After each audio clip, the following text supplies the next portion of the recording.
fasten your championship belts, because this podcast is unprofessional. Welcome to your weekly home for wrestling reviews, discussion, predictions, and more. This is Unprofessional Wrestling. Here are your hosts, Schwartz, George, and Travis.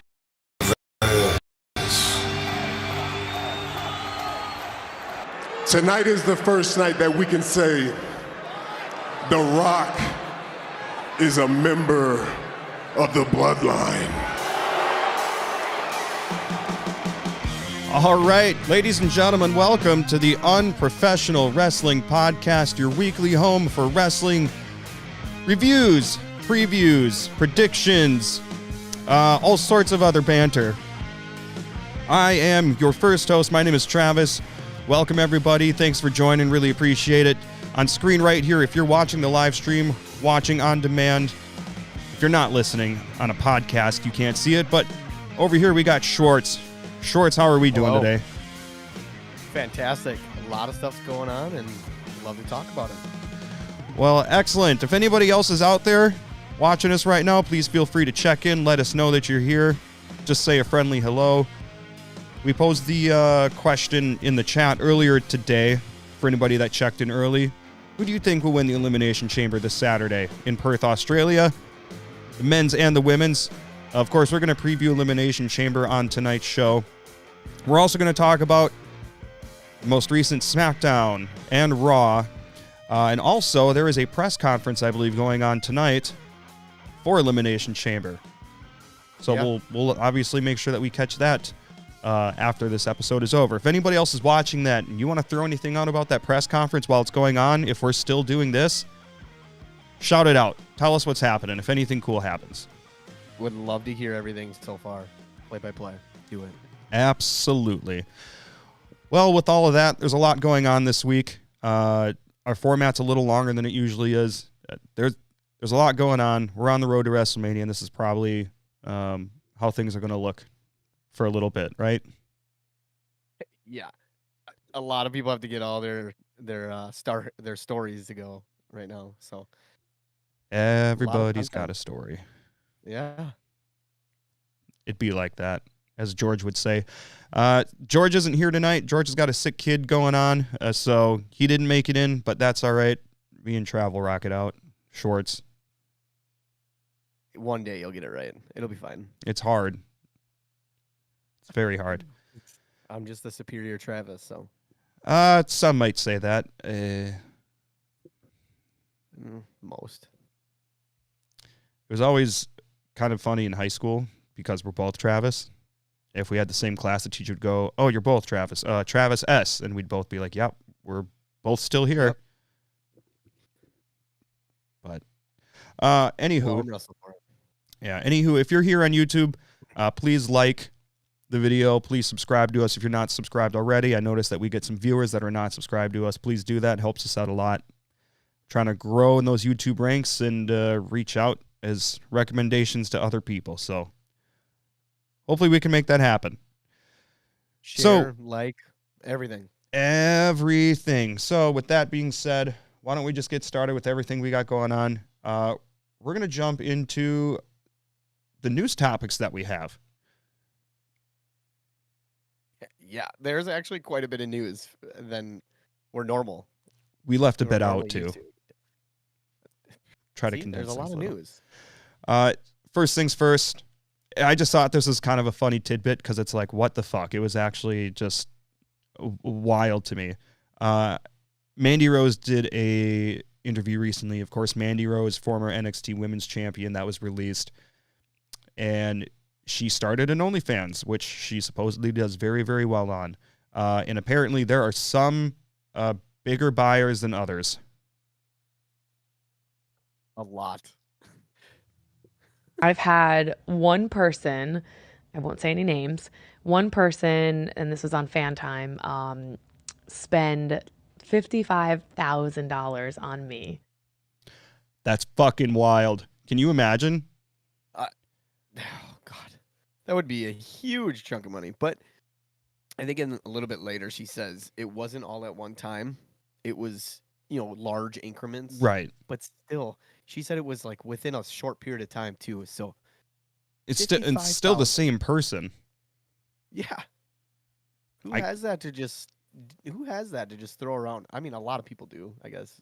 But I can't fathom it. $55,000 is like, I don't want to say like a healthy like gross salary of an average American, because costs more and more to live these days, but that's wild. So that person must have a good ass living to be throwing $55K away at an OnlyFans account. That is fuck you money all over. Oh yeah. So imagine it. I would love it. I'll do anything. Well, a I'll lot of things. I'll do 55,000. I'll sell pictures of my feet. I'll even consider shaving them if that helps. What about a picture of your ass? Would you do it all over the internet? Everybody saw it. I wouldn't shave it. I don't think. I mean, for $55K. For $55K, I'd shave it. I think. Someone wants your shaved butt. All right. That's my price, $55K. So if anybody's watching, you got $55K, you want to see me shave my ass and show you. That's all it takes. I will lobby for that. That's great. So that's that. Just thought that was a fun tidbit to start the show because that's insane. Anyways, what's up next? I mean, quick thing. I mean, she's doing great now since she's left.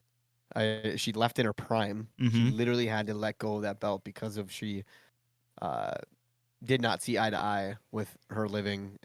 She said she didn't make enough, so she needed to side hustle. So yeah, good for her, betting on herself and her body. Yeah, what do you do? She's doing better. She was great in NXT. She really started to come into her own, and if she would have moved up to the main roster, I mean, she would have been a prime player, True. Speaking of, I mean, her history, WWE is trying to kind of weed out all history of Brock Lesnar and Vince, which is kind of inevitable, but impossible. Has to be. Yeah. So, I don't know. I don't know if they can do it. I mean, given the circumstances, with all the allegations and all that stuff, and Brock Lesnar was never specifically named in the lawsuit that came out, but he was at least very heavily implied, and I don't know who else it could possibly be. And I think that's exactly where everybody else is at on this. 100%. Everybody knows it's him. You might as well have just said his name, because with the time frame that they are giving and his status and his all of his accolades, it's basically saying his name. So yeah, and Brock was on the cover of the 40 Years of WrestleMania edition of the 2K24 video game, and he was taken off and replaced. I don't remember who with, but he was replaced. So that's definitely a sign of things going on. And there was heavily rumored that he was going to be facing Gunther at WrestleMania for the Intercontinental Championship, and that is obviously no longer in the works. Yeah, that's shame, but you deserve it. So, I guess in the chat right now, we got a couple. Well, George is actually doing his part right now, but Jesse said that he thinks Drew and Becky will win that chamber match, their respective chamber matches. And I feel like that's the easy guess to make, to be honest. I mean, I got to go with that as well. Yeah. But do you think that they're leaning too heavily on that, and then they're just going to throw some kind of curve? Like, what if, haven't we seen it before where someone cashes in and goes into that elimination chamber and then just, or does it have to be for a title, or can it just go for like a number one contender kind of thing? I think I don't know. with the way sorry guys if you're watching, my camera's been screwy, so I was trying to fix that / keep going the whole time. What do you mean, they love watching just me. Sure they do. Give yourself that big of a head. There's a lot of different ways that they can go with this if they really want to try to pull any swerves. I mean, I wouldn't be surprised by any of it, because I think we're at a point right now where who knows what we can really expect. Because there's been a lot of things happening and a lot of changes going on the fly.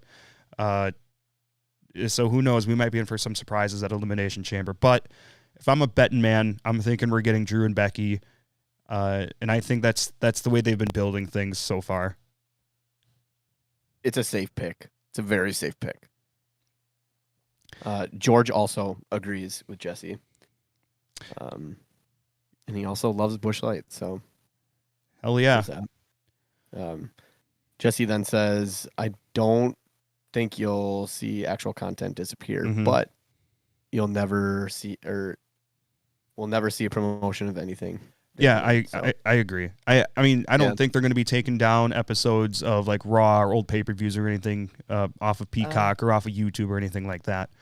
But I mean, obviously, we're not going to see any promotion of them. They were both taken off the roster pages. Vince is in no way, shape, or form a part of any affiliation that the WWE is involved in at this point.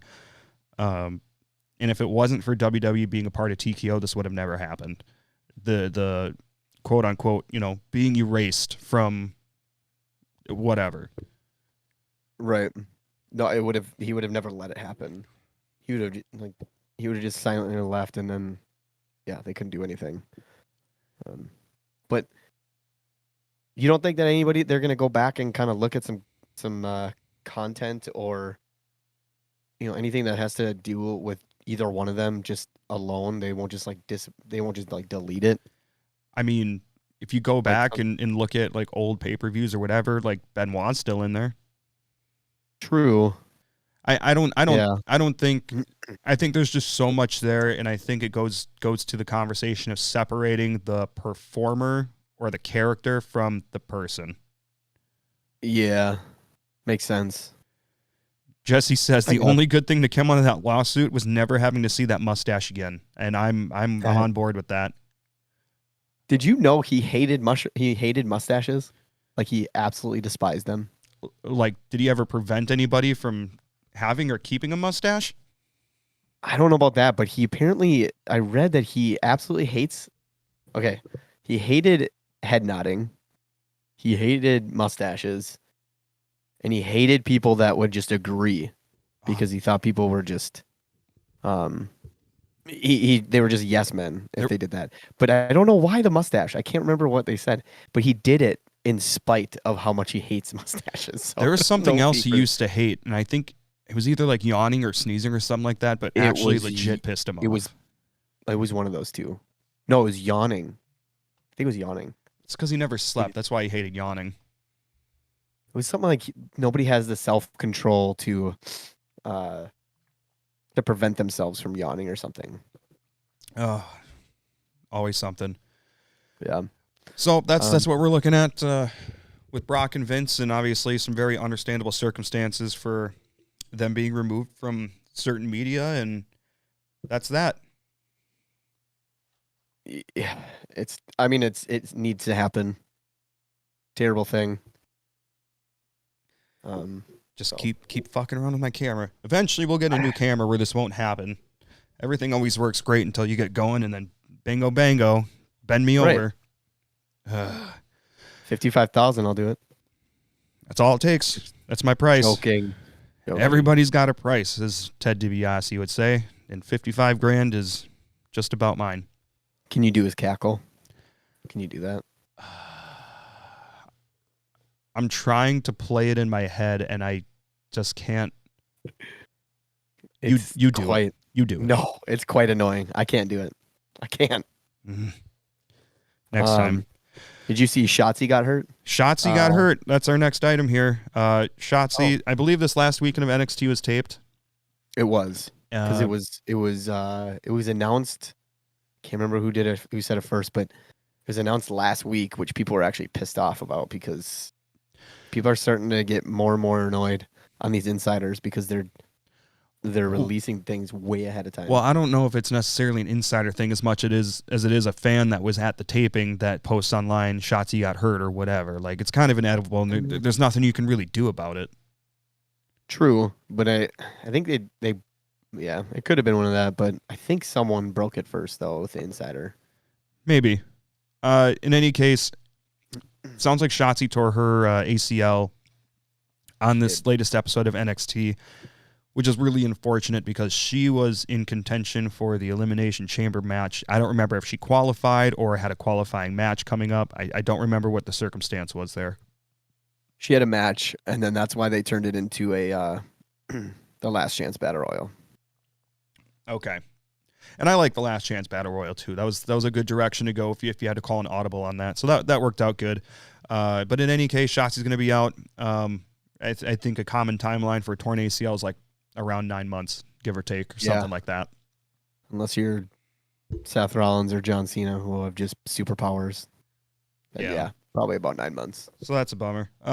So I know we don't go too much into like AEW or anything on this show, at least yet. I think we'll get back to it at some point, and we're going to go more into NXT at some point. Just with the road to WrestleMania, there's a lot for us to catch up on, or keep caught up with. So for the time being, we're mostly focusing on Raw and SmackDown. After Mania season, we'll reevaluate and see about trying to put our other resources into other shows as we figure out how to put these shows together a little bit more efficiently. So with that being said, just a quick AEW, kind of WWE related note here. AEW announced Jennifer Pepperman, who was a senior producer and writer with the company that left not too long ago. But she was announced as being All Elite and being brought on board with All Elite Wrestling.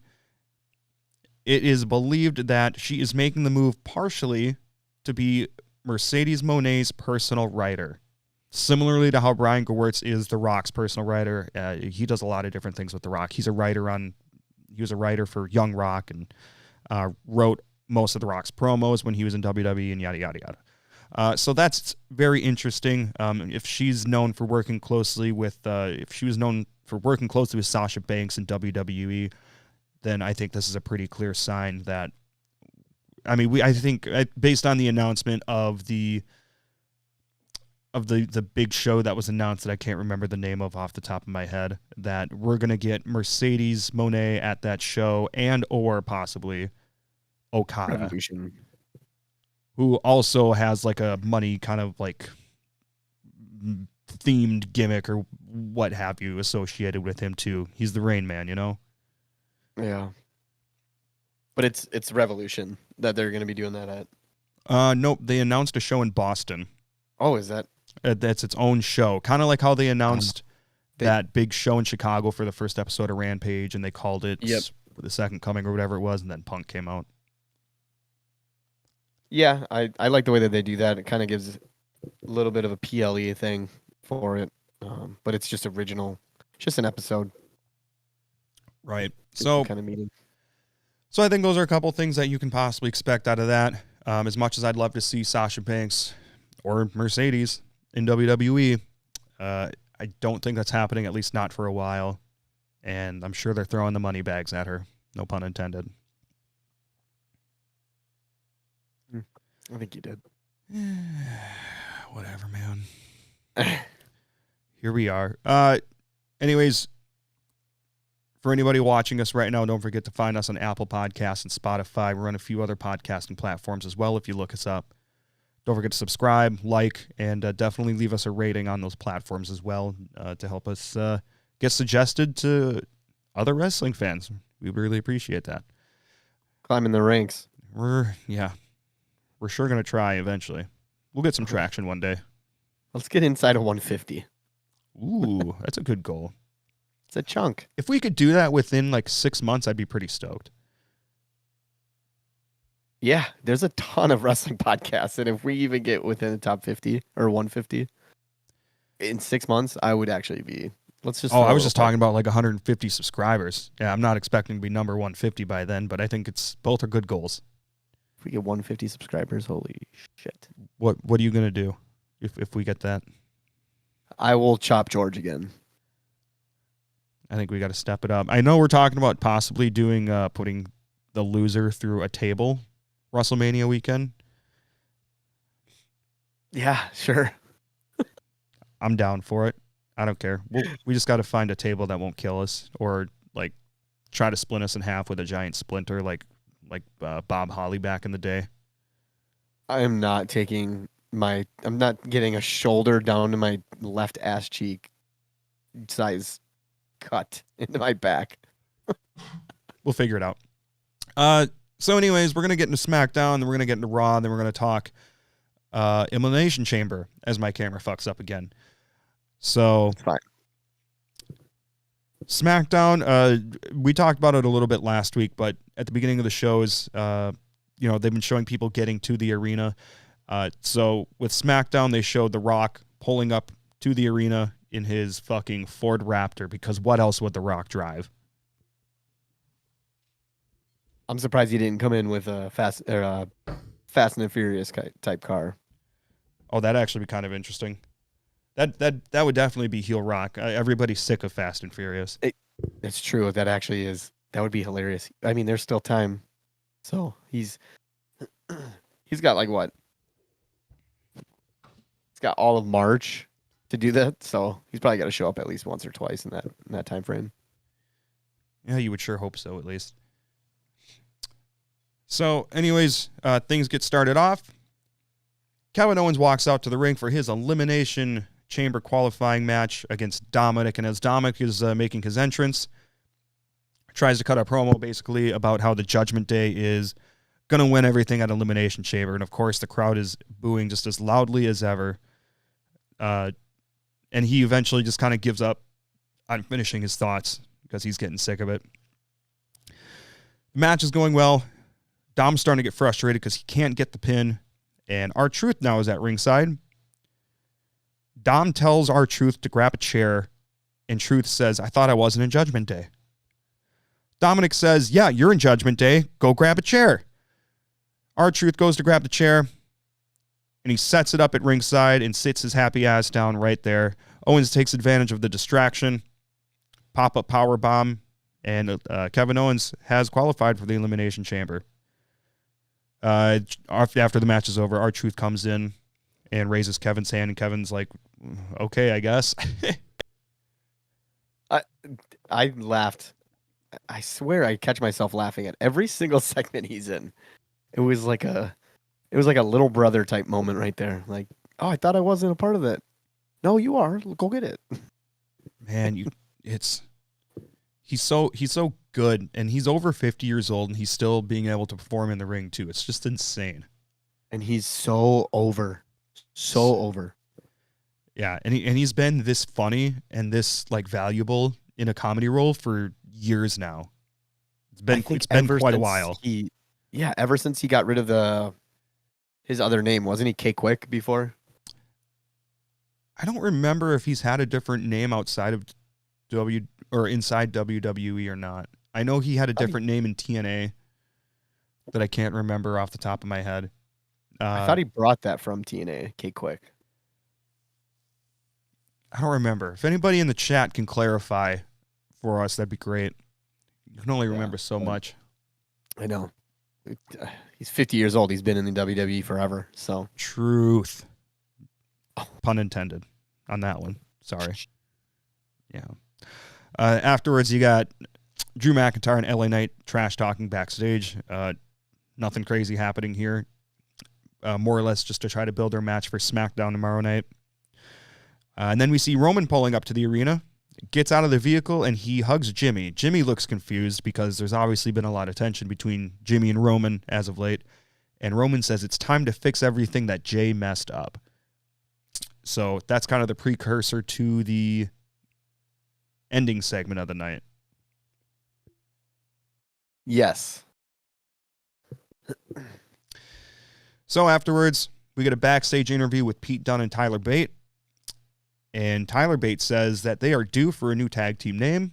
So great, we're getting to the point where now they're an established team and they're not just going to be these two random people thrown together. Not that they're necessarily random, because they've tagged before. They're both from NXT/NXT UK. They have a long history together. Great. But he suggests the name New Catch Republic. I don't know if I get it. I don't know that I have to either. It's fine. It's better than Tyler Bate and Pete Dunne. It's a play on catch wrestling, so it's a different style of wrestling. So I see. I don't know where the Republic comes in, because it almost seems like that would be like a faction, but it's the new age, I guess, for catch wrestling.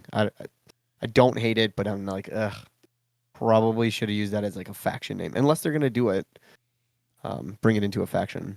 Yeah, and I don't know. so as basically as that happens, Dom is walking back after his loss, and Dom says that they won't beat Judgment Day in Perth. Because remember, it's the New Catch Republic versus Judgment Day in Perth for the tag team titles. So it would be those two versus Damian Priest and Finn Balor. Tyler Bates says that they should test out whether or not they can beat the Judgment Day. And he says that they should face Dom and R-Truth on SmackDown tomorrow night. So obviously it's going to be JD McDonough or whatever. Mm-hmm. So that's set up for tomorrow night. So we got something going into SmackDown, which, by the way, SmackDown this week was taped as well. And I did not look at any spoilers. This podcast is not about spoiling it for people. That's one of the nice reasons that we're on a Thursday rather than like a Tuesday or a Monday or whatever, is people have time to catch up before they come and check us out if they want to. So that's set up for that. Yeah, I have not looked at any of the spoilers either. So, as much as I hate surprises, I'll be What watching do you mean it you hate live. surprises? I hate it. I mean, I like getting surprises, but if someone knows it, I'm gonna ask them to tell me. I'm gonna say, don't just tell me, because I hate it. Like, I get you. endings of movies. I want someone to tell me what happens at the end of the movie, so I'm not heartbroken or pissed or sad. So you're telling me, hypothetically speaking, you're telling me that if there was a known ending for WrestleMania this year, you would have somebody tell you what the ending is going to be and not like want to stick around for the whole ride? I mean, I will stick around. Yeah, but you're going to ruin the surprise for yourself and be okay with it. I guess this is a little different just because we would pop so hard on this situation. Like, if someone was just like, you should really watch this movie because this happens at the end, I'd be like, yeah, I would want to watch the movie if I knew something like was okay at the end. But if for WrestleMania and we're already invested in this and I'm going to scream or jump out of my chair when Cody wins, yeah, I want that to be in the moment. Fair. There's levels to it. Fair. So Jesse says, just K Quick, and he was Ron Killings in TNA, became R-Truth when he came back. I swore he was R-Truth before he left initially, but maybe not. I feel like Jesse would know better than I do, though. Yeah, he's able to look it up right now, so Uh, get it off the top of his head. yeah. Anyways, what happened next on SmackDown there, Schwartz? So the next chamber qualification match, I think it's was it the final one for the women besides the Battle Royal? I think it was. I believe so. Yeah. So Zelina and Tiffany Stratton, which Zelina, I was kind of wondering why she came out kind of didn't she come out like that already before, where she held the flag as her cape? I think she came out when they were in Puerto Rico for Backlash, wasn't it? I think it's been somewhat of a normal thing for her, though, just consistently. Okay. I want to say. I was just kind of wondering. It kind of seemed like she was coming out like all sentimental, and I cannot tell you off the top of my head where they were last. Or no, it was Salt Lake. It was. Salt Lake City. Yep. So I was like, what does that have to do with anything? I don't know. Maybe she's got family there. Who knows? But Zelina and Tiffany Stratton, she's just going to be a heel, which is fine. I like Tiffany Stratton. I think she's the new female wrestler that I think I'm going to probably gravitate towards. She just has it all. She already, you already have her character established. She's this whiny Barbie girl, can talk. Self-centered, it's all get out. Found out she's from Minnesota. So that's crazy. Yeah, I didn't know that until you mentioned that when you, I think, texted us on Friday. Yeah. So, yeah, that starts. Zelina throws Tiffany out into the ring by the announce table, and then all of a sudden Tiffany just throws Zelina against the barricade, and right behind her was Legado del Fantasma. It was all four members, and when Zelina was hanging up on that barricade, Elektra Lopez kind of, I don't know, it wasn't really like a whisper. It was pretty much just talking smack. And Hockey chirp. Yeah, and then Tiffany gets thrown back in the ring, and then Zelina whips around and throws Elektra onto the floor, and then throws her back over the barricade, which is a very puzzling sequence. No punches, no kicks, no nothing, no hair grabbing, just throw over, throw back. So, that was a little wild, but Zelina runs back in, and Tiffany sets up Zelina to hit her fantastic, awesome moonsault that she does. It was a little janky, but yeah, and that was something I noticed. Like, form was good, placement not so much. I noticed it was like her thighs or whatever that came across Zelina pretty hard in her abdomen. Yeah. Which I think, I don't know, I think it was Graves that said, he mentioned that like her knees hit Zelina, which was effective. Yeah. I mean, good job by the announce team to be able to cover. It wasn't like a big mistake or anything, but it was, they did a good job of covering that up to still make it be like, oh wow, like that, that might not be the way that it's normally done, but it's super effective still. So good on them for that. Right. And she'll get her moonsault down one day. I mean, I think it's down. I think it's just a matter of just the placement. I mean, and it's a great moonsault, but there's a lot of moving pieces with, jumping on the different levels of ropes. Yeah. One thing that I made a note of, which I guess I spoke too soon, and we'll get into it when we talk about Raw. Yeah. But I made a note about how Tiffany's music is great. Like, and I've been saying the last couple of weeks, the music for the newer superstars has been kind of trash, super generic. It's not the kind of music that you're going to get a pop for, like you would like a Kevin Owens or a Sami Zayn or there's just no personality in any new music that they've been making for entrance themes. And I'm kind of I like the entrances are I think a big part of what connects somebody with the audience. So I think if you can have the music to go along with it, all that does is just it just makes a much better presentation, and it sells that wrestler better. Absolutely. I mean, any wrestler that has, the first 2 seconds of their song or their theme, something other than the music, the glass shattering. Mm-hmm. John Cena with the, it's building up. Those are like, that was terrible. Yeah. And obviously she doesn't have that, but I mean, it's still very, very good. It's like it was missing something in the beginning, and then they change it. It's so disappointing. Moving past that, you had AOP representing the Final Testament. They came out with the whole group versus Javier Bernal and Bo Morris of NXT. Basically a squash match. AOP take the victory there. Then we got Logan Paul versus The Miz for the last Elimination Chamber qualifying match for the men. Logan Paul wrestles his first match on SmackDown, which I think is interesting. That's not something I think I realized. So there was a little bit of a botch of a standing moonsault that Logan Paul tried to do towards the beginning of the match.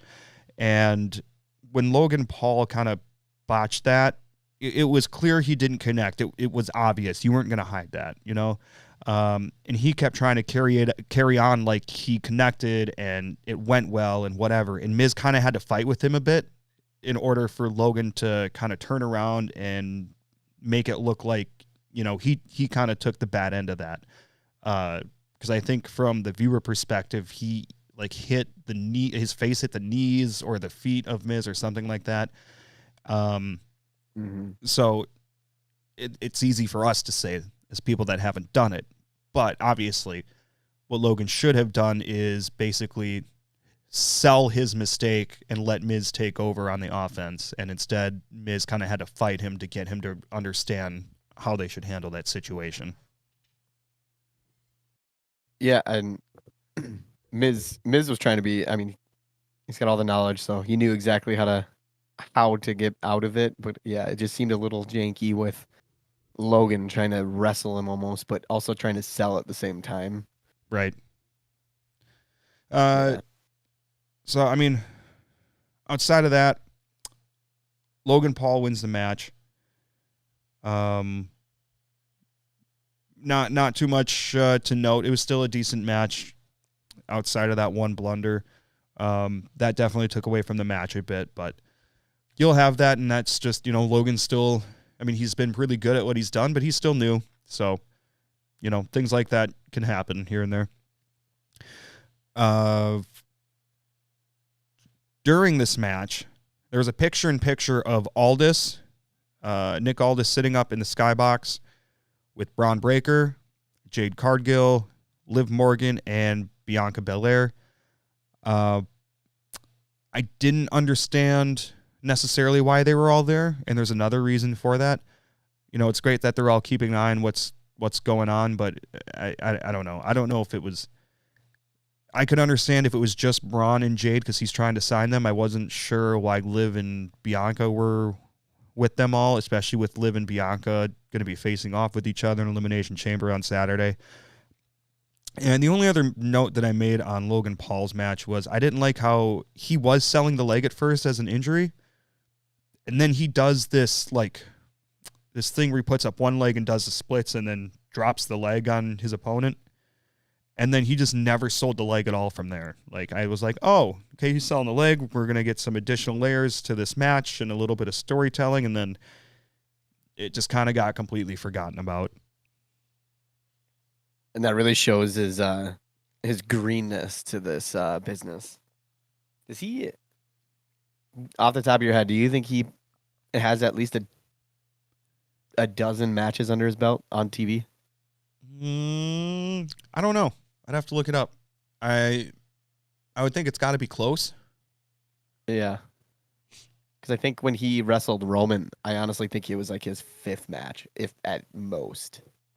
Yeah. And like I said, obviously we haven't done it, but I think that's maybe just one of those things where it's it's easy to make those changes on the fly when you're practicing or training or whatever, but when you're actually on TV, it's just... when you're under pressure, some of those things that you're supposed to do and remember might go out the window. Yeah, I mean, it's that simple. He probably just, he's new. He's green. He'll get it. Yep. Well, so then after that, one thing that I thought was interesting is backstage right after this match, Nick Aldis is basically in a room backstage with the people he was just in the skybox with. And my first thought was, God damn, they got down from that skybox real quick. I guess I didn't even think of that. Yeah. It's actually funny. Yeah, so Aldis is standing in this room with the same people he was just with, like I said. So it's him and Jade and Braun are standing next to him, and they have contracts in front of them that either were just signed or were just about to be signed, which I think it's the latter because we saw Braun obviously sign his contract later. But anyways, they're standing there. They're about to sign these contracts. Tiffany comes in, and she starts talking trash to Liv Morgan and Bianca Belair. Jade basically says something like, that you're not doing this during my big business. And Nick Aldis tells Tiffany Stratton, this isn't the time or place. Get out of here. And then Aldis and Jade and Braun all walk out together. Don't understand why, if you're doing this contract signing in this room or you're going over the contracts or whatever with Jade and Braun Breaker, I don't understand why Liv and Bianca were in that room just sitting there with them. It did seem a little out of place. They literally could have been on the outside of the door and it would have made more sense. It was not needed. Yeah, unless I'm missing something, I didn't really understand the connection there. So, I don't know. That's just me. Unless it was like a Jade thing where they're like, yeah, we're here to support Jade. Sure. I don't know. Maybe they're trying to give Jade some kind of, I don't know, some ally kind of or something. Yeah. I mean, if that's the case, then, either, we would have seen that established somehow or hear it be mentioned or whatever. I don't know. That's just me. That's just being nitpicky, I think, though, too. But whatever. Yeah. Jesse says it's 10 matches for Logan, including that SmackDown match. Well, hot dog. I mean, that's a pretty good, like, just shot in the dark guess on 12. I mean, I just was like, I don't even remember. I don't think 12 is even close, but yeah. 10. Jesse Witt in the comments, who occasionally comes and watches wrestling in my basement with us. Word up, Jesse. He is our official new live research guy. So he's been tasked officially as of right now because I said so. Thanks, Jesse. Appreciate it. Thanks, Jesse. You're the man. Yeah. So what's next there, Schwartz? After that, it was Naomi and Alba Fire. This was also actually the other qualifying match. That's right. That's right. Because actually, this is where Shotzi was actually supposed to participate in. So yeah, maybe I was definitely wrong on the other one, but yeah, it was supposed to be Naomi and Shotzi. Alba Fire is still good. I don't want to call her a jobber because she's a tag team. She's in a tag team, and I just hate the way that, if you already are in a tag team, you're in a solidified tag team. You're just, whenever you do single matches, you're just going to lose. So I didn't like that. She put up a decent fight against Naomi. But in the end, Naomi wins. She qualifies, which we already knew, because when you do something like that, Naomi was going to win no matter what once Shotzi was gone. Of course. Well, I mean, even with Shotzi there, if she faced Shotzi, Naomi was winning. I mean, let's be honest. And correct me if I'm wrong, I want to say that was Naomi's first singles match since she's been back too. I think you're right, yeah. So anyways, after them, and by the way, they changed Naomi's music. They just keep changing music. It's got to be what you said before. The producers are gone. Well, and I don't think the producers that we talked about last week that made all the really good NXT Black and Gold themes, I don't think they're the ones that made Naomi's. I could be wrong, but I mean, Naomi had that music for a long time, even after they were gone. But I just don't understand why you had to change her music. It was so recognizable and good, and her new one is just generic trash. Why is there such a problem with entrance music right now? There has to be a reason, because that is one of those songs, like I was saying before, where it's iconic, where like you hear that, and when she starts saying like the amazing part in it, you knew like that was it, and it was good. I liked it. I think that was one of for women, probably top 5. I would say probably top 5. I don't get it, man. I don't get it. Well, in any case, moving on. Chat says, Jesse goes, I'll be here, Mike Tenay. Mike Tenay. Do you know who that is? No. Oh, my God. You got a fucking old school WCW blanket behind you. You don't know who Mike Tenay is? I might know him as something different. I don't know. Oh, my God. I can't. We host a wrestling show. What the fuck, man? Hey, this is for the common guy. Mike Tenay was a like 90s and 2000s WCW announcer, and then he went on to TNA. Oh, it's that guy? He was great. I know who that is. I don't even know. I don't know what I knew him as. Colton Ashley says the music is trash because they let Jim Johnson go. And yeah, he had a lot of good stuff, but I mean, the was it the 3CO or whatever it was? I don't remember the name of it, but the ones that made a lot of those old NXT Black and Gold themes, like, those are so good. And I understand they were repetitive, but they had personality, they were recognizable, and they just stuck to the wrestlers that went with them like glue. Like, I mean, Finn Balor's original theme was by them. Aleister Black's was fucking incredible. I love that. Oh, it's just so... There's just so many good ones that came out of that. And luckily, there's still a couple lingering around that I don't think you can change. Like, Kevin Owens, I was like gonna say Kevin's gotta Shinsuke, go, like yeah. Sami Zayn, CFO. That's what it was. Oh, okay. So Jesse said Naomi's song was a CFO track.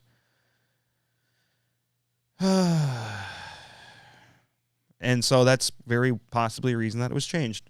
So, I mean, I get it. You bring her back just to get the pop because people are going to know it right away and then change it. I still hate it, but Yeah, I was just gonna ask, did they use it when she got back? yeah. Yeah. I guess I didn't. Yeah, I didn't. They Pay used it attention. her first couple appearances, then on SmackDown they flipped a switch. Yeah, it's gonna be brutal if they start doing that to everybody. Because Tiffany, Yeah. Yep, that's not good. That's not a good one. Following that match, where Naomi advances to Elimination Chamber, we got Dakota Kai and Bayley backstage. Dakota Kai is basically saying, I heard them say something like they're coming after me, like, Bayley, I really need you to be on my side here. And that she didn't know any of this was going to happen. Bayley basically says, I don't know who I can trust either.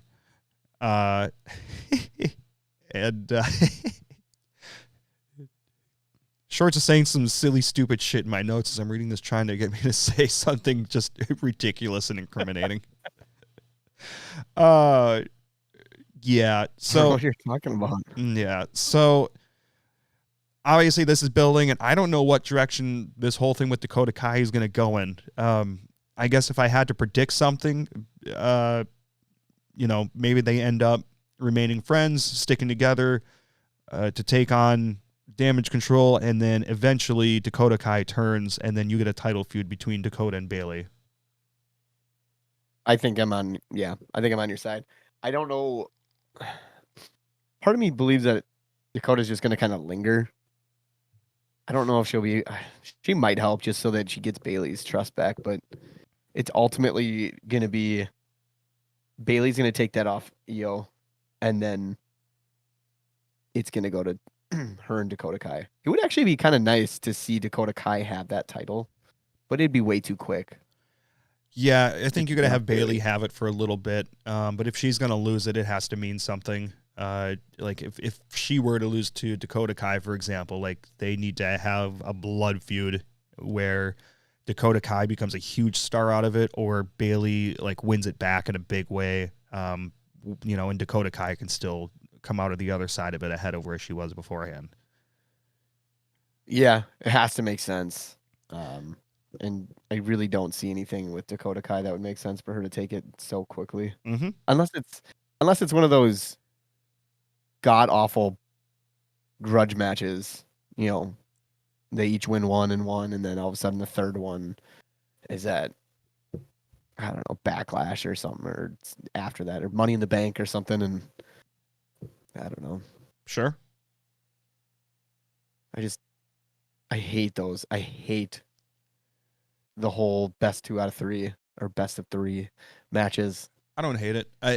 Back in the day, Shinsuke and Cesaro, before they ended up being the Bar, they had one of those, and those matches were incredible, and it was a great story. I was a fan of that at that point. You mean Sheamus and Cesaro. Yeah.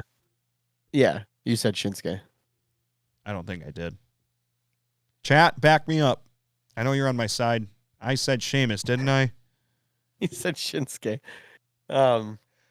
Real quick, But regardless, before we move on here, Mark Johnson's in the YouTube comments here. Thanks for checking us out, Mark. From the Wrestle Boys of Eau Claire Facebook group, I believe. Hooray! Represent. Welcome. We'll have to get you in that group. He's asking, what's your favorite gimmick match type?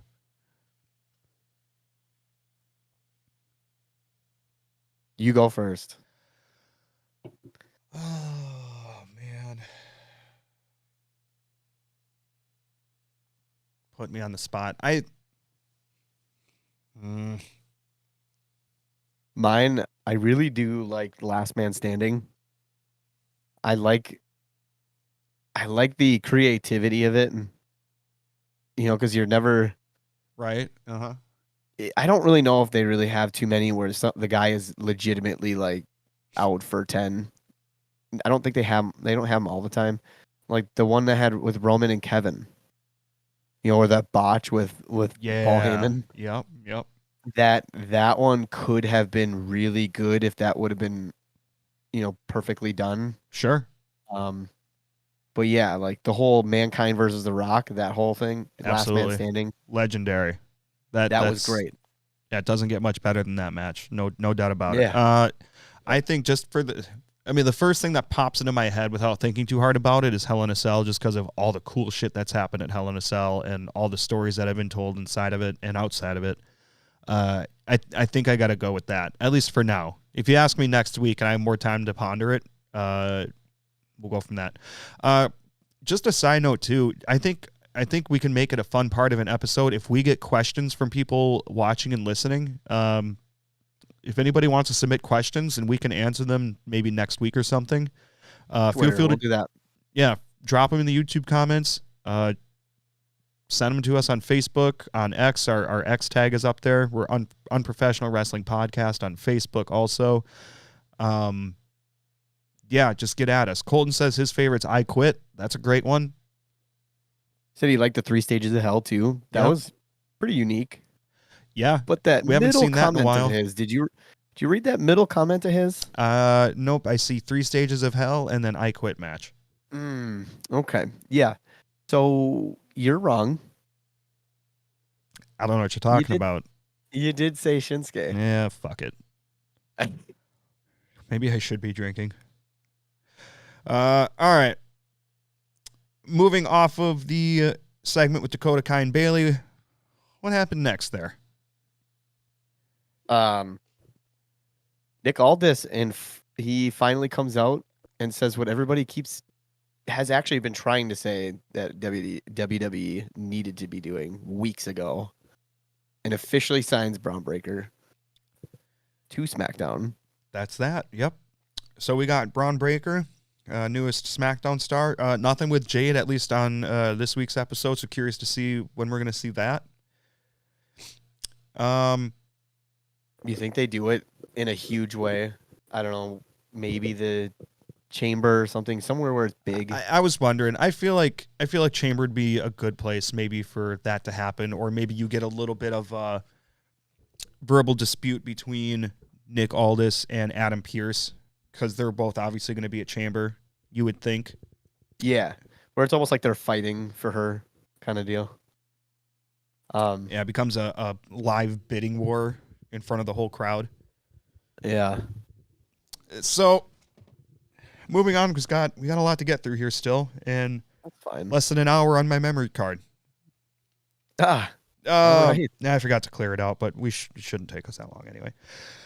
So, the Bloodline comes out, and this is the last segment of SmackDown. The Bloodline comes out, and Roman says this is the biggest night in WWE history, and there's a lot of loud Cody chants going on. So it's nice to see that that's staying consistent, despite The Rock getting a lot of attention.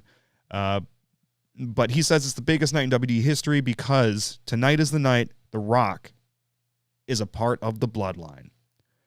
Rock comes out wearing an expensive-looking vest, and this looks a lot like heel Rock, and I believe he wore something very similar back in his heel days in the early 2000s and late 90s. Yeah, it was that black vest. He wore it all the time. Shaved head and black vest.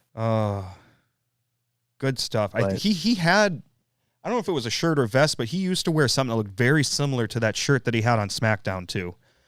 But so anyways, basically he says a bunch of things to intro The Rock, and now I want to play basically The Rock's full promo. It's all very good. I have it set up as a pause, so if you want me to stop anywhere in this promo and talk a little about what he said, let me know. I'll pause it. But this is everything The Rock had going on. Yeah. Now before The Rock drops some gospel on you, Gospel. The Rock has got some good news to share. Something that's going to make you happy, something that you can own. Tonight, it is official. You all, right now, live on Fox, have broken an all-time indoor attendance record. Not only... What a pop.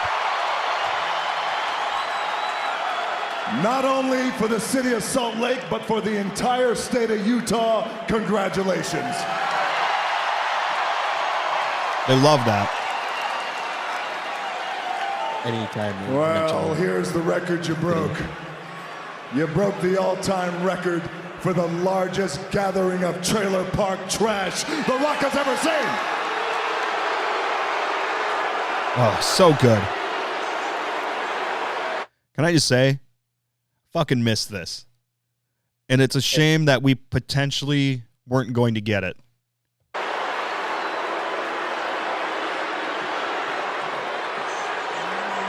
Now, if you didn't like that, you're gonna love this. Finally.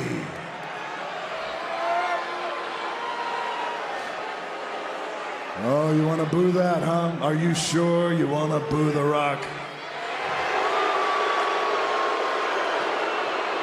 Finally, your life has meaning. Finally, you and your 50 wives will have a story to tell. Reminder, they're in Utah, Mormon country. So, in case anybody was wondering.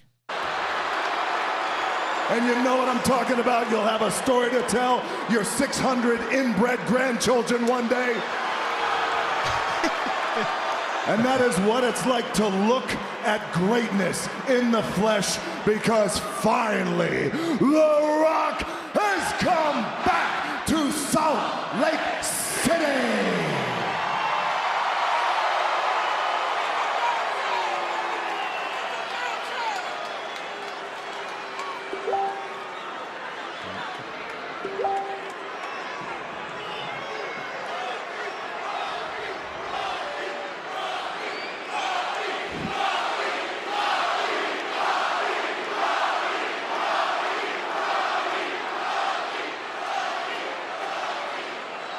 You all have bought a side out of The Rock that you haven't seen in years.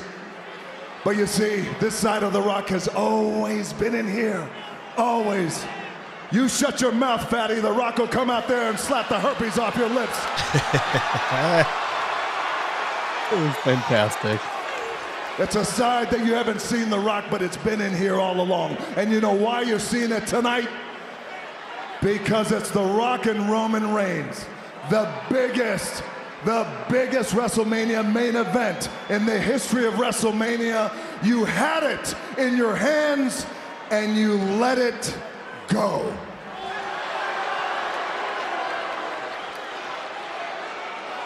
You flushed it down the toilet.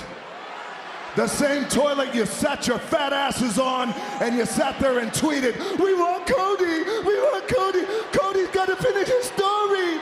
He's got to finish his story." You're laughing now and you're booing because you know it's true. I was one of those people. Let The Rock ask you a question. Cody Crybaby. That's me. Let The Rock ask you a question. What is Cody's story? What is the story? Let The Rock make it clear. My cousin Roman Reigns, the Universal Champion, beat Cody's ass last year at WrestleMania. He beat him. Cody lost the match, and now all of a sudden, Cody wants a rematch? That's his story? That's not how it works. I mean, think about it. You think about it right now. Think about how stupid that... I want to point out, and this is minor because the positives of this promo far outweigh the negatives. But he said that the fans are the ones that ruined that match between Rock and Roman. And if you want to stick with a really strict storyline on this, I don't think they should be saying that the fans are the ones that made this match happen. They need to be saying it was Cody. They need to say somehow that Cody was convinced for some reason by The Rock to not take the match with Roman. We didn't get that kind of explanation. But not only that, I mean, for him to say, you don't just get another story because you want it. That's not how it works. But that's not what happened. He won the Royal Rumble match and he earned another opportunity. Like, let's make this as cohesive as possible. And I think that's just one note I have on that. I think they're missing that, yeah. Logic is, think if you can apply that to sports. Hold on a second. I know you inbreds want to chant what, but sit there and shut your mouth and listen to The Rock. Because this is important. And The Rock is going to educate your ignorant asses. Apply that stupid logic to any sport. The 49ers just lost against the Kansas City Chiefs. What did they do? What did they do? Did the 49ers say, whoa, wait a minute. What about our story? We got to finish our story. No. They took their lunch like men. They stood up, they dusted themselves off, and they moved on like men. That's what they do. Now, everybody in this arena, in this city, and in this entire state, you should understand this. It's personal. Think about it for a second. Michael Jordan came in here and he crushed the dreams of the Utah Jazz. He ended, you boo because it's the truth. He ended the Utah Dream story. What did the Utah Jazz do?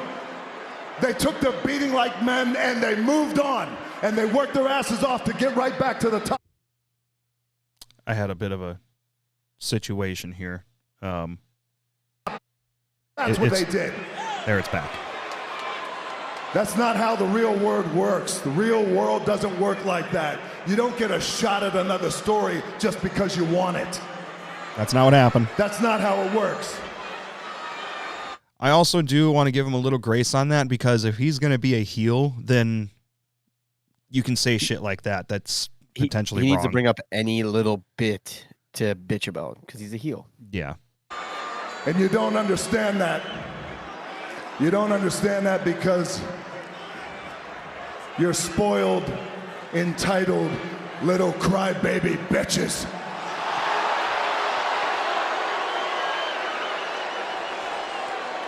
Cody Rhodes, make one thing perfectly clear. The Rock is going to do everything in his power to make sure that you walk out of WrestleMania what you are, which is a loser. Everything in his power to make sure that happens. Cody, your story is just ending. Our story is just beginning. The Bloodline, the most powerful, dominant duo in sports and entertainment, and of course in the WWE. If you smell... No. Salt Lake City, sing along with The Rock is over. You lost that privilege. Sit there and shut your mouth and enjoy the ride that The Rock is taking you on. If you smell what the Bloodline is cooking. There it is. That was obviously a great promo and a great way to close out that SmackDown, and that segment did not disappoint whatsoever. It was really good. I'm surprised that he actually hit everything very well. He definitely brought some zest from the old heel Rock. I like that. Mm-hmm. They gave it plenty of time too. He did. He wasn't, just as like they allotted enough time for that segment. They let everything go, I think, at the perfect pace to say everything he needed to say and deliver it as effectively as he did. Yeah, and to work with the crowd too, because he's always going to work with the crowd. He's one of the best at it. There's no doubt about it. I think there's just a couple things I would like to see him do to lean a little bit more into the heel persona. Stop showing the goosebumps when you're coming out. I think that's just, I don't know. Don't do that, because if I don't think you want to show that you're excited to be there. Or when he does finally The Rock, like I like at first how he went heelish on it, but then eventually went back into finally The Rock has come back to Salt Lake City. And it's still going to get a positive reaction, even if he follows it up with something negative. Like, I think you don't do that at all, or you do finally The Rock has come back to the shittiest town in all of the United States, or whatever. I think you just need to turn those little bits that you do around to negate more negative reaction. And they just need him to keep coming out. They need the Bloodline to keep coming out there and Rock just doing more of those promos, because the more he does it, the more. I mean, do you remember most of the stuff that he did when he was Hollywood Rock before? He would just come out and just tear the crowd apart. Yeah. That's what he was so menacing, why they hated him. Yeah, I think we're still at the ground level. Yeah, we're still at the ground level of this storyline and heel Rock, I think. So I think it's just going to progress from here and get better and be more cohesive. You think that they drag this out to SummerSlam instead? I think this is going to go past Mania. I think we're going to see Rock past Mania. And I mean, he's got more investment in it now that he's on the board. Yeah. And I mean, they've been wanting to do this Bloodline story with him, obviously, for quite some time. So I think I don't want to say we should expect he's going to be around, but I don't think you can do this as a short-term storyline with him. I just don't think you can. No. And I guess you kind of made a decent point. Like this, it's a fairly short storyline. What is it? Maybe 2 months. Yeah, and it needs to go past that. There's a lot of different ways it could go, which we'll obviously get into at some point in time. But I feel like this has to go past Mania in order to be as good as it can be. Colton says he thinks it'll go to Mania next year. Please be in Minneapolis. Please be in Minneapolis. Please be in Minneapolis. I just cannot believe. You think they'll actually say something? They're going to have to say something next Mania or this Mania. Whoever gets it. The city? Yeah, they usually announce it like the week of or the week before current year Mania. And so it's either going to be Minneapolis or Vegas at this point. And God, I hope it's Minneapolis, but obviously there wouldn't be any surprise if they went with Vegas, and there's so many reasons that they would and could. Yeah. So, oh well. What's bigger? Is that Allegiant Stadium way bigger than US Bank? I haven't been to Allegiant. I've been at US Bank probably a dozen times at this point. I was just there this last weekend. Allegiant is probably bigger. US Bank Stadium, I mean, the Metrodome wasn't the biggest stadium, at least in terms of the floor size, but Allegiant is probably bigger if I had to guess. Yeah, I mean, because they try to break each record. I don't think they knowingly or want to always break the record, but they want to get a very, very high. Yeah. Well, and you can't in every venue. I mean, you can't go to the next venue every single time and break the WrestleMania attendance record, but you can at least try to break the record for a building, which, I mean, in Minneapolis would be pretty fucking easy. They've never been to Minneapolis or in that stadium, so you can easily set an attendance record in that stadium. Yeah. I think. I would assume. I mean, Garth Brooks is sold out there, I think. So, yeah. So Colton says we're going if it's in Minneapolis, and I'm right fucking there with you. I will get a $10,000 or more if needed credit card limit, and I will go into wild amounts of debt to get good WrestleMania seats, go to Raw and SmackDown and NXT and the Hall of Fame and every convention, and I will be the biggest fucking wrestling nerd. Most of that's not true. I would like to do that. I try to be more responsible than that, but who knows? In any case, I do really want to try to go and make whatever shows I can if it's in Minneapolis, and we're gonna have a sleepover and live podcast at Schwartz's house. And let's just sell a kidney. I think you can get about like $6,000 for a kidney. It's not enough. Maybe 8. It's not enough for a good WrestleMania 2-night tickets and Raw and SmackDown, probably, without getting absolute nosebleeds.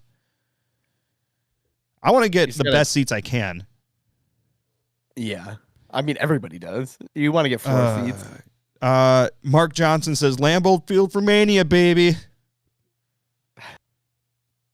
That would be great. Lambeau Lambeau hates having non-football events at its stadium. Also, it's in April, and Wisconsin is the most unpredictable state for snow and coldness. Listen, baby, you want the Lambeau experience? You have Mania in the snow. I'm pretty sure Seth actually said something. It was like 2 weeks ago. He said, I would love to have a Mania in the cold. I mean, they kind of did one year in East Rutherford. They had heaters blowing on the ring. And it wasn't, it wasn't like dead winter, but it wasn't warm. 50 degrees. Staying on track here to keep ourselves in good time. Let's move on to Raw here from this past Monday.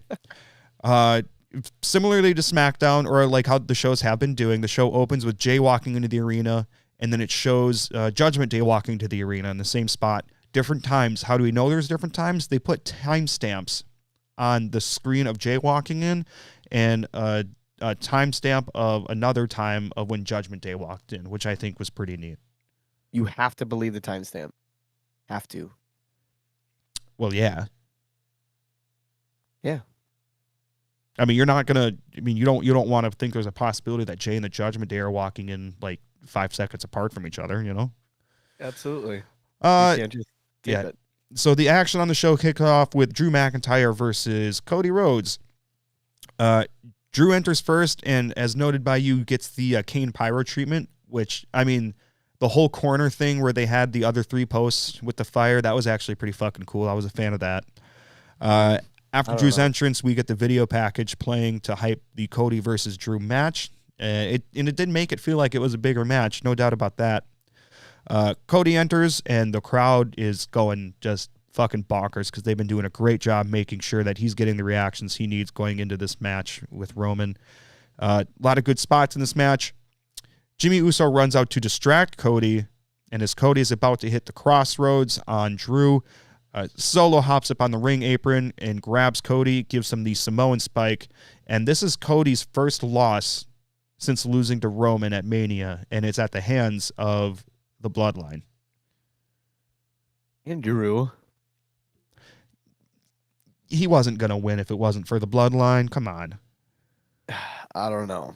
Drew is hot right now. Yeah, well, he'll be winning Chamber, I think. So there's that. They're not going to give Drew a loss going into the Chamber. Even if it is Cody, they're going to mess something up. It would have either been a DQ or exactly what just happened. Yeah. So not too long after, we see Pat McAfee with the Telecaster. Some people thought it was really silly, but it was pretty entertaining and pretty funny still. But that was kind of interesting. I kind of hope they do some more of that. Then we have a Andrade vignette. He says some things, most notably that he's going to be known as Andrade El Idolo, which was his AEW name. So love that for him.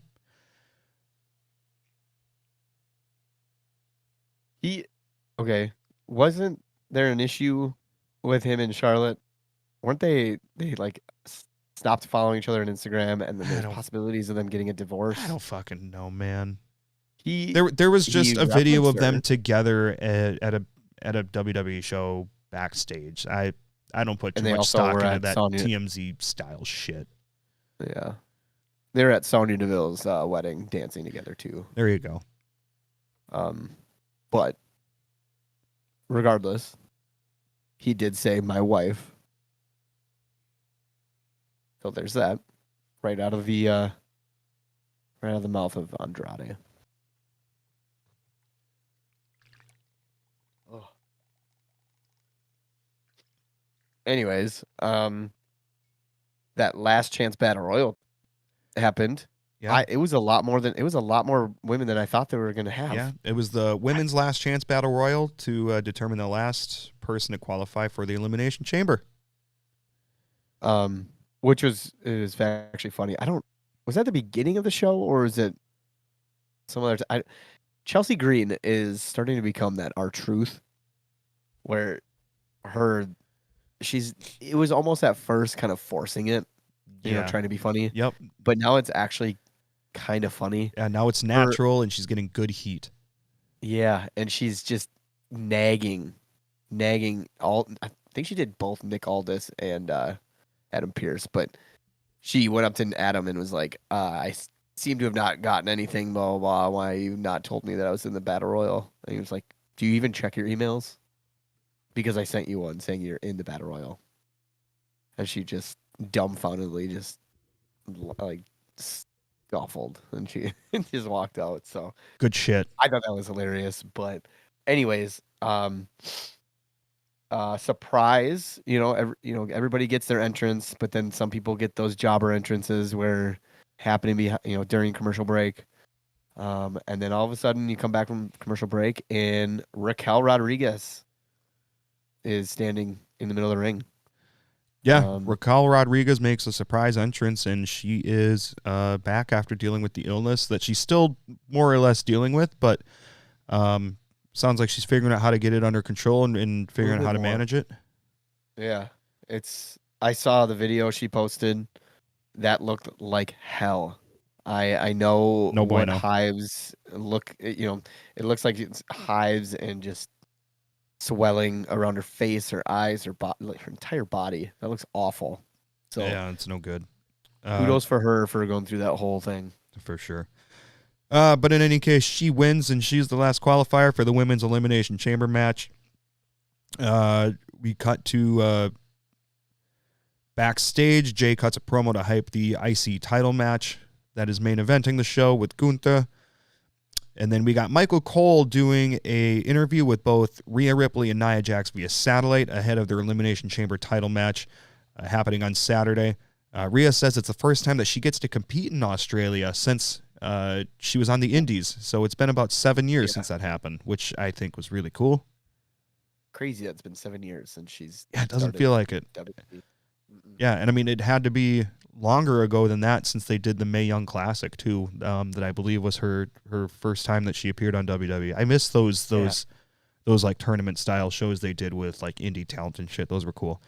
But in any case, not too much here. Mostly just a hype segment for the match, like I said. They both do some trash talking, and Rhea walks off, and Nia Jax is just sitting there just fucking seething. Yeah, and it was funny, too, because Pat was like, Cole, you asked one... Didn't he say you asked one question? And it went into this whole thing. Right. We'll try to blow through the rest of this fairly quickly here so we have a little bit of time to talk about Elimination Chamber. Jackie Redmond is talking to R-Truth, and basically it looks like a Dateline segment where she's kind of like walking outside with them, asking him about his emotions and all that shit. And basically he just says he's got new friends in the Cerebral Assassin, Triple H, and the Heartbreak Kid, Shawn Michaels. And basically they're going to show the Judgment Day you can't bully people. And that is the precursor to DIY and the Awesome Truth versus the Judgment Day.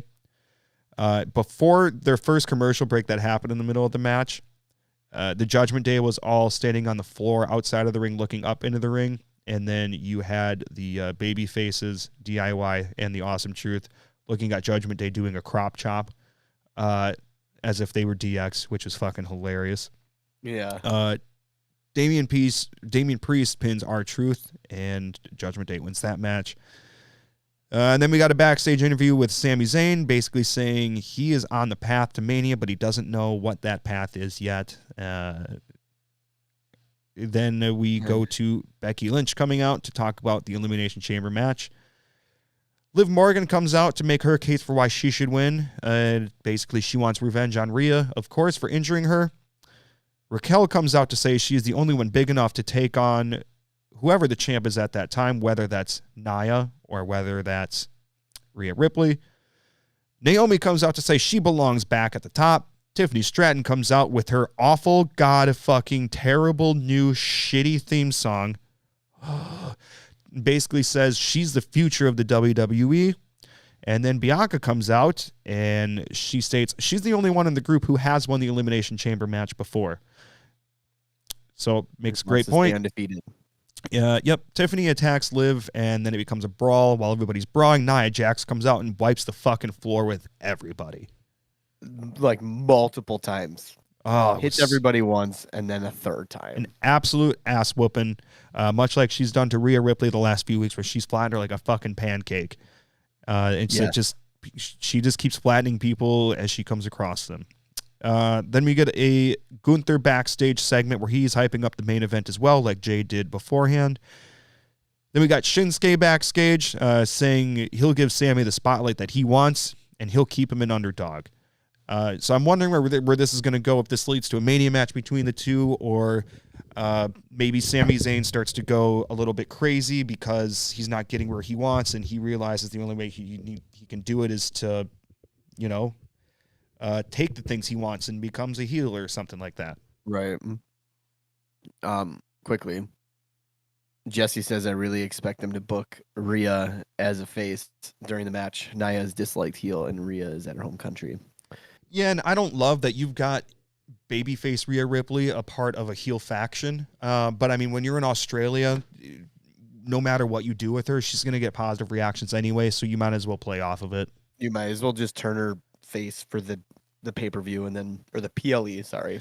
Yeah, and she's still not going to be a face storyline wise, but obviously there's nothing you're going to be able to do that keeps her from getting positive reactions. So sure, lean into it, whatever. I mean, that show's basically being built around her in a lot of ways. And then we had a rematch between Chad Gable and Ivar with no Alpha Academy or Valhalla at ringside. Gable wins by ankle lock convincingly. So that was a big win for him, and hopefully he starts to get some traction and starts to go somewhere. He needs it. Yeah. We got a backstage interview with Drew. He mentions he's now the second person after Mania to beat Cody. And Drew says he's on this journey for the fans and for himself, and talking like he's a good guy, even though clearly we know that's not the case. And our main event on Raw, we had Jey Uso versus Gunther for the Intercontinental Championship. It was a great match. These two can just put on banger after banger if they let them. Jey hits the splash and makes the pin. And then the bell starts to ring before the count gets to 3, and it's ringing a lot. Ding, ding, ding, ding, ding, ding, ding. I don't have my sound effects up. The camera pans over, and we can see wearing a hoodie and lifting it up. It's Jey Uso causing the distraction with the bell. As security comes to try to take Jimmy out, Jey Uso does a suicide dive, takes out security and Jimmy Uso, and then he gets up and he's about to give Gunther another splash. Gunther gets his knees up and basically rolls Jey up for the win. Gunther retains his Intercontinental Championship. And then Jimmy attacks Jey Uso and lays him out to end the show.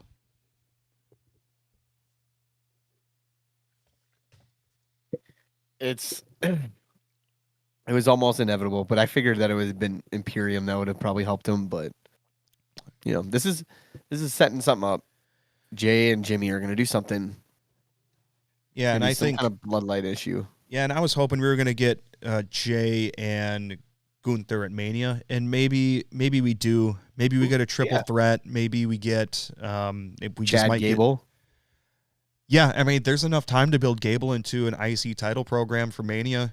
But at the same time, I mean, he's faced Gunther and had that opportunity multiple times now and lost every single one. So it's probably going to be some kind of like Sammy, because he was trying to ask for, or say, I'm going to be I'm going to get a title. Maybe he's going to be a part of that match or something. I don't know.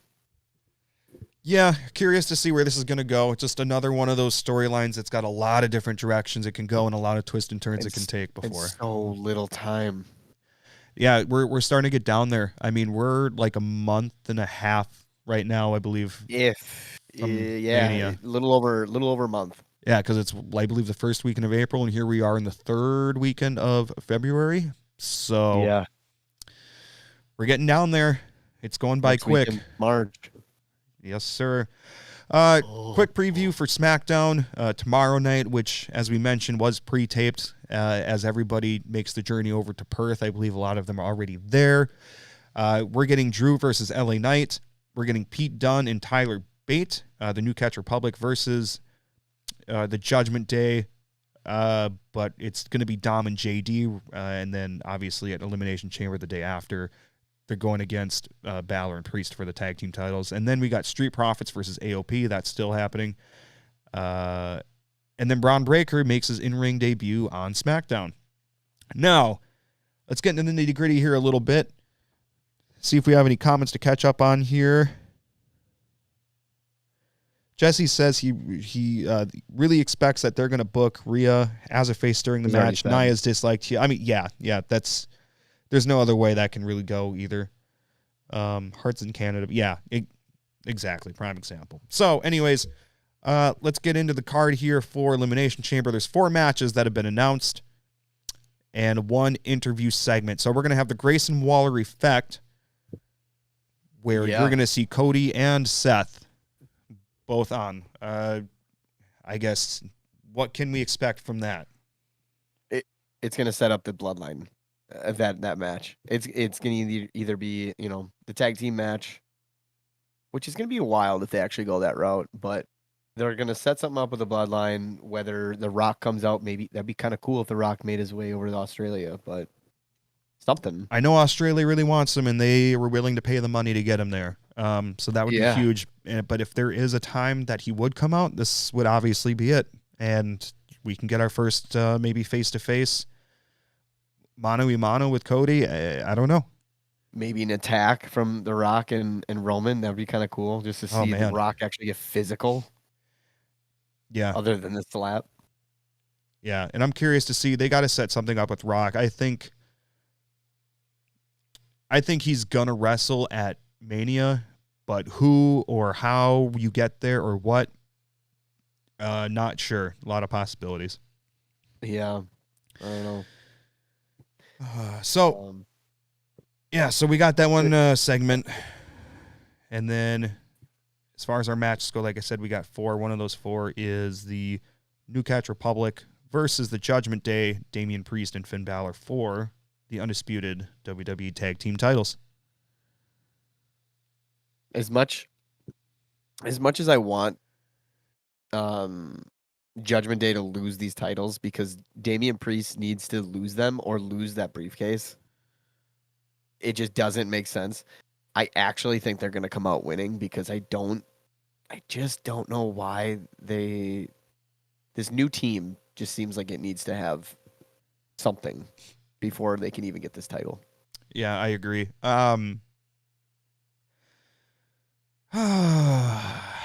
Damian Priest with that briefcase is just wasting away. Yes. I think with the champions that we have right now and the possible contenders for it, when he cashes in, there's no way he's winning, in my opinion. Maybe Drew beats Seth at Mania and Damian comes and cashes in, or something. And I mean, he doesn't have to. I mean, he can do it after Mania too, because you have until the next Money in the Bank to do Money something. In the Bank, yeah.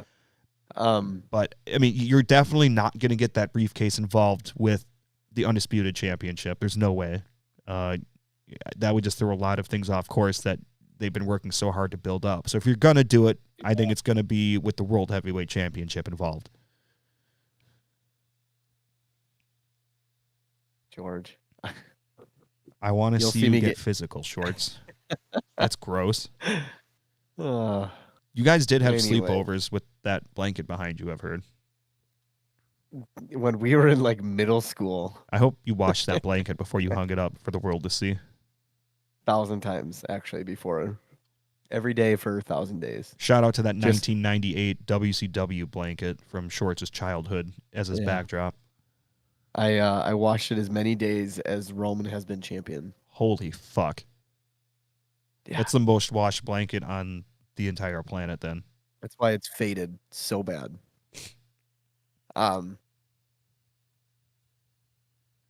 Yes. This Money in the Bank thing, I think, maybe they might have some kind of something where Priest loses it to someone, kind of like the Otis thing. Much as nobody wanted that to happen. Mm-hmm. I think more people actually would like that to happen right now than not. I agree. You also don't want to knock Damian Priest down any pegs either. So I think there's a very delicate balance that they have to find in order to do literally anything with this briefcase, whether it's a cash-in or a losing it or something. It's called R-Truth. Our fucking truth. Our Lord and Savior. he's gonna bring those guys down from the inside out.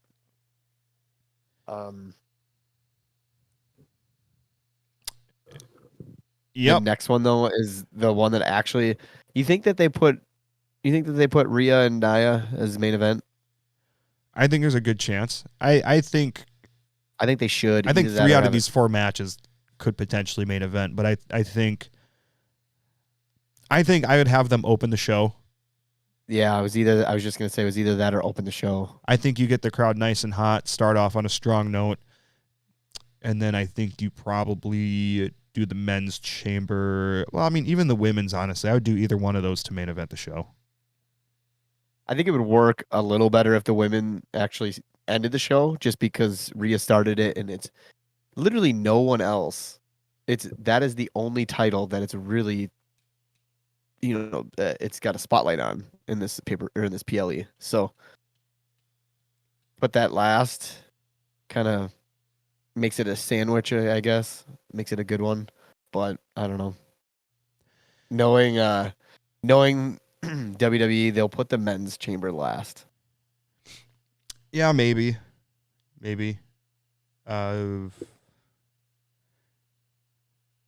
I think I can see it being the women simply just because the winner of it is going to face Rhea. Then maybe Rhea comes down after the match is over and does a face-off with whoever wins. And then you got a hot crowd to end the show because Rhea's back out there, and you're starting a real strong build-up for that Women's World Championship match. They could do the same, though, for Seth. Yep. Seth's going to be there. So, yeah, either way. I mean, I think ideally, in my mind, you start with Rhea, end with the women. Mm-hmm. Boom, just like you said. Yep. So then I think, to me, it seems pretty obvious. Rhea's going to win this match. Rhea's going to go into Mania with the title.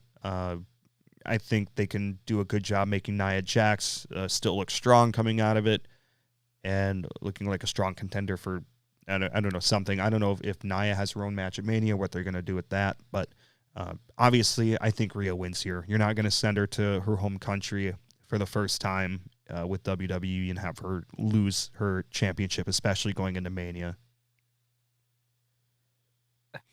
Mark is asking who is the favorite to win men's Elimination Chamber match. He says it's probably not Randy. For me, no. I think just with the way they've been building around the men's chamber match and the way they've been building the people in it, I don't see any other possibility other than Drew McIntyre to win the men's chamber match. Or LA Knight. I don't see that. But I see what I see in there. It's either they go LA Knight, which would be awesome. I doubt it's going to happen. But I think inside that chamber, I have been looking into things where I think they really want LA Knight to get that off of Logan. It's either LA Knight or Kevin Owens that takes that belt off Logan in Mania. Yeah, and based on SmackDown not I guess this last week as much, but the week before, it sure looked like Kevin and Logan Paul weren't done with each other quite yet. Yeah. I would like to see maybe the U.S. title build and maybe into a triple threat with Logan and Kevin and LA Knight, or maybe a 4-way with somebody else mixed in there. I think it'd be a strong multi-man match for, one of the titles on the show. And it would be good. Like those guys can, you got the high flyer and Logan, you got the brawler and Kevin Owens, and then you got the star power of LA Knight. So it would actually be a fairly relevant and must-see match. I would like to potentially see a ladder match or TLC or some sort of gimmick match for that U.S. Championship match, because I think you're going to have a lot of guys that need a match on Mania that could put on a hell of a show. Yeah, it would. But who else could even be involved in that, though? There's so many. I mean, literally anybody in this chamber match, first of all. But there's more than that too. I don't see Randy being involved with that. I don't see Bobby being involved with that, because Bobby is trying to chase that heavyweight title. You were saying, Drew, no, but I don't know, throw Chad in there, I guess. Or no, this is for SmackDown. So fuck is Ricochet? I mean, it hasn't been that long since we've seen him, but he's not really involved in anything right now, obviously. But just to run down, since we're talking about the men's chamber match, the contenders inside the match are Drew McIntyre, Bobby Lashley, LA Knight, Kevin Owens, Logan Paul, and Randy Orton. So I think we both agree that we see Drew taking that.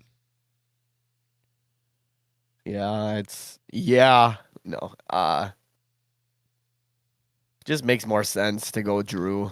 Right. For our women's elimination chamber match, we get Becky Lynch, Tiffany Stratton, Naomi, Raquel Rodriguez, Bianca Belair, and Liv Morgan. Like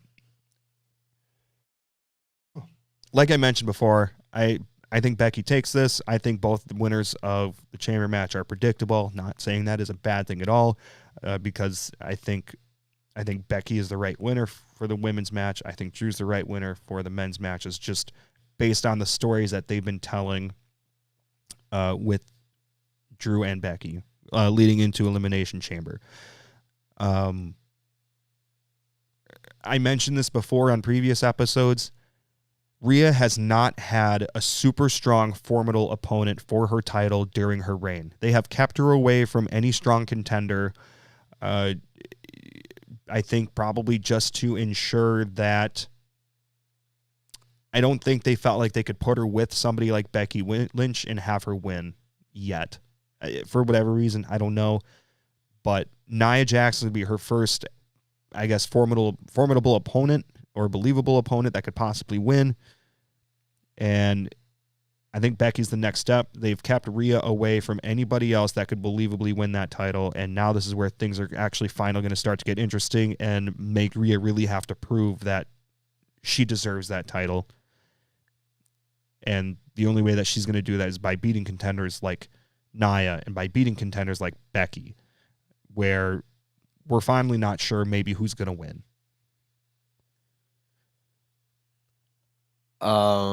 And I think after this, they have to start going with, Bianca's. I'm still trying to figure out who's on SmackDown and who's on Raw. But you have Liv that's on SmackDown, Bianca on SmackDown, and then Naomi is on Raw. I'm trying to figure out is Tiffany came out on Raw, and well, that's the thing. There's a lot of blurred lines right now because Cody's going after the other brand's title, and so with the Elimination Chamber, there's people from both brands in that match. And I mean, same situation with the women's, I guess. There's people from both brands in that chamber match. So I think there's just a little bit of gray area, and right now they're not adhering super strictly to that for those reasons, which I love brand splits. I want to see them like really stick to them, but going into Mania right now and for people to compete to be contenders for certain titles, I'm fine with it. I just hope after Mania we go back to sticking to a strict draft. And I think they're going to, because you got 2 general managers now, and that seems to be working really well. Very prominent general managers. Oh, they're so good. They're great. Both of them are great. I love the way the general manager situation is shaking up right now. So, yeah. That's Elimination Chamber. I believe, like I said, there's a press conference that actually might be happening right now for Elimination Chamber that we need to turn on. Are you waking up at 4 a.m. to watch Elimination Chamber? I may not even go to bed. Ooh. That's a move. It's going to be tough. I think I'm going to set my alarm for 3:59, turn on Peacock while I'm still laying down, and then promptly fall asleep about 6 minutes later. Chat, if you're gonna watch person that said acknowledge me will not acknowledge you because you're not here. Who said it? Take a Don't guess. Care. Yeah, don't care. It doesn't matter what your name is. Chat, if you're going to be watching Elimination Chamber live, let us know. We don't have a whole lot of time left here, so I think we're going to try to wrap it up. Do we have any final thoughts on anything here, Schwartz? This is a pretty predictable PLE. The only thing that's really not predictable is that Grayson Waller segment. Looking forward and to I'm it. very interested in that. And I'm definitely still looking forward to the other matches, even if they are predictable. I think they're going to be good. We might if they work out the way that we think they are, great. I think that's best case scenario. And I think there's still going to be good matches that are going to be worth watching. Yeah, I really want to see that freaking briefcase come out and do something. Yeah, I'd be very interested in that as well. Well, anyways, ladies and gentlemen, let's wrap this up here for today. We're going over time, and my SD card is almost out of space. So if you want an audio full episode, then we need to cut this. And we're a little bit longer than what we usually do anyways. Pinky's up for the Busch Light. So, ladies and gentlemen, thanks for tuning into the Unprofessional Wrestling Podcast. My name is Travis. Along with me here is Schwartz again. Make sure to find us on Apple, Spotify, wherever you get your favorite podcasts. Don't forget to rate, subscribe, leave us a review. Help us get suggested and reach more people like us that love professional wrestling. Don't forget to subscribe to us on YouTube. Unprofessional Wrestling Podcast on YouTube. Subscribe. Click notify me when you see our live links go up, which is usually a couple days before the streams take place. Give us a thumbs up. Leave a comment. Do all of those things. Help us out as much as you can. Send questions on X. Yeah, give us questions on X. Give us questions on Facebook. On our YouTube videos. We would love to answer some of your questions. It'd be a fun segment to do in future shows. And I think we have a couple listeners now anyways, more than we did on day one. So, love to see it. All right. Well, Schwartz, let's do the old salute to our listeners watching here, ladies and gentlemen. We'll see you next week right here on the Unprofessional Wrestling Podcast.